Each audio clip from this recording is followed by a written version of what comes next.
بسم اللہ الرحمن الرحیم۔ توبہ میں دیر نہیں کرنی چاہیے۔ جب بھی انسان سے کوئی گناہ ہو جائے اس گناہ پر فوراً اللہ سے معافی مانگنی چاہیے۔ اللہ جل شانہ کی رحمت اللہ کے غصے پر حاوی ہے، بھاری ہے۔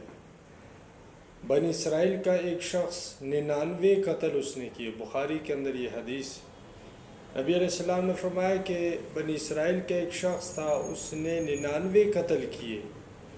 تو ایک زاہد کے پاس گیا، اس سے کہا کہ میں نے 99 قتل کیے، کیا میری بخشش ہوگی؟ تو زاہد نے کہا کہ تیری بخشش نہیں ہو سکتی، اس لیے کہ تو نے 99 قتل کیے۔ ایک انسانیت کا قتل سارے انسانیت کا قتل ہے۔ تو اس شخص نے اس زاہد کو بھی قتل کر دیا۔ اب وہ شخص بڑا پریشان ہوا کہ اب کیا ہوگا؟ تو وہ شخص ایک عالم کے پاس گیا، علم رکھنے والے شخص کے پاس، کہا 99 قتل ہوئے، 100 قتل کر دیے ہیں اب، تو کیا میری بخشش ہوگی؟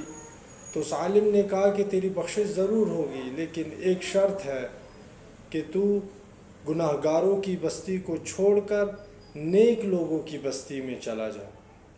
کہتے ہیں کہ جب اس شخص نے گناہ گاروں کی بستی کو چھوڑا اور نکلا ہجرت کی نیک لوگوں کی بستی کی طرف، تو راستے میں اس شخص کو موت آ گئی۔ موت کا جب جھٹکا لگا تو اس نے اپنی جان آگے کی طرف پھینکی، نیک لوگوں کی بستی کی طرف، روح قبض ہو گئی۔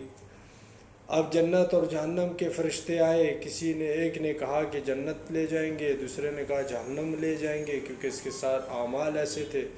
تو جنت والے فرشتوں نے کہا کہ اس کے عمل میں توبہ تھی، آخری وقت میں توبہ کی، اسے جنت میں لے جائے۔ فرشتے آپس میں جھگڑ رہے تھے۔ اللہ کی طرف سے حکم آیا کہ زمین کو ناپا جائے، جو بستی اس کے قریب ہوگی اسی کے ساتھ اس کا حشر ہوگا۔ گناہ گاروں کی بستی اگر قریب ہوئی تو گناہ گاروں کے ساتھ اس کا حشر جہنم میں اس کو ڈالا جائے گا۔ نیک لوگوں کی بستی کے قریب ہوا تو اس کو جنت میں ڈال دیا جائے گا۔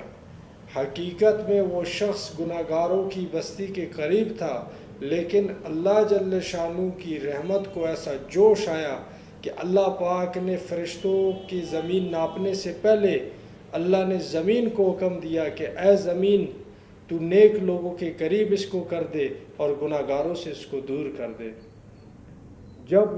جب زمین کو ناپا گیا تو وہ زمین نیک لوگوں کی بستی کے قریب ہو گئی، وہ شخص نیک لوگوں کے قریب ہو گیا، تو اللہ نے حکم دیا کہ اب اسے جنت میں داخل کر دو۔ تو دوستو، اللہ کی رحمت سے نا امید نہیں ہونا ہے کبھی۔ مایوسی کفر کا پہلا دروازہ ہے کہ کفر میں جب آدمی داخل ہو تو اس سے پہلے انسان مایوس ہوتا ہے۔ تو اللہ کی رحمت سے مایوس نہیں ہونا۔ حالات آئیں گے، ہر قسم کے حالات آئیں گے، اللہ پاک ایمان چیک کرے گا کہ کتنا اپنے دعوے میں سچا ہے، کتنا جھوٹا ہے۔